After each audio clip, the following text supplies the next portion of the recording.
전매 제한 등의 113 부동산 대책에 금리 인상까지 부동산 시장에는 악재가 쏟아지고 있는데요. 하지만 대형 건설사들의 주가는 오히려 연중 최고치를 갈아치우고 있습니다. 건설주 주가 상승 배경과 향후 전망을 이혜리 기자가 짚어봤습니다. 대우건설 38.8%, 현대건설 16.8%, GS건설 19.9%. 주요 건설사의 올해 주가 상승률입니다. 지난해 분양권 전매 제한과 청약 제한을 골자로 한 123 부동산 대책 발표 이후 건설업종 코스피 지수는 105까지 떨어졌지만 현재 122까지 올랐습니다. 또 증시 큰손인 국민연금도 지난 1분기 GS건설과 삼성엔지니어링, 현대건설 등 건설 대표주를 대거 사들였습니다.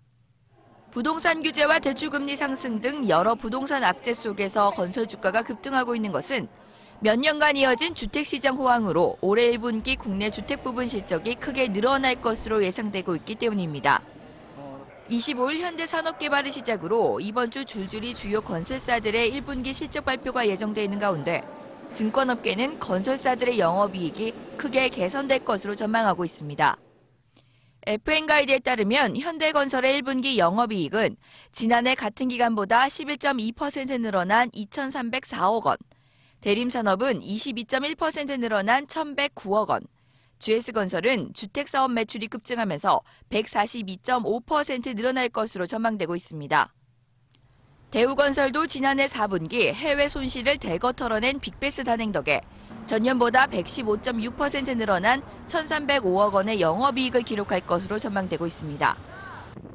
해외 부분 손실 축소와 2분기 EPC 부분의 해외 수주가 본격화되면서 2분기 전망도 긍정적입니다. 유가 일정 부분 회복되면서 그 중동의 NOC들을 중심으로 해서 그 발주를 재개하려고 하는 움직임들이 있고, 그런 프로젝트들이 UAE의 POC라든지 RRE의 개보수 공사, 그다음에 이제 오만의 두쿰 리파이너리 같은 프로젝트들의 본격적인 진행으로 이어지기 있기 때문에 2분기 이후에는 수주들이 본격적으로 개선되는 그림들이 그려질 것 같습니다. 하지만 대선 이후 추가 부동산 규제가 전망되고 있고 국내 주택시장 호황도 끝나가고 있다는 점은 리스크로 작용하고 있습니다.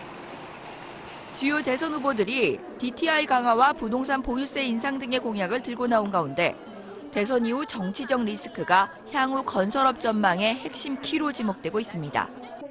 머니투데이 방송 이혜리입니다.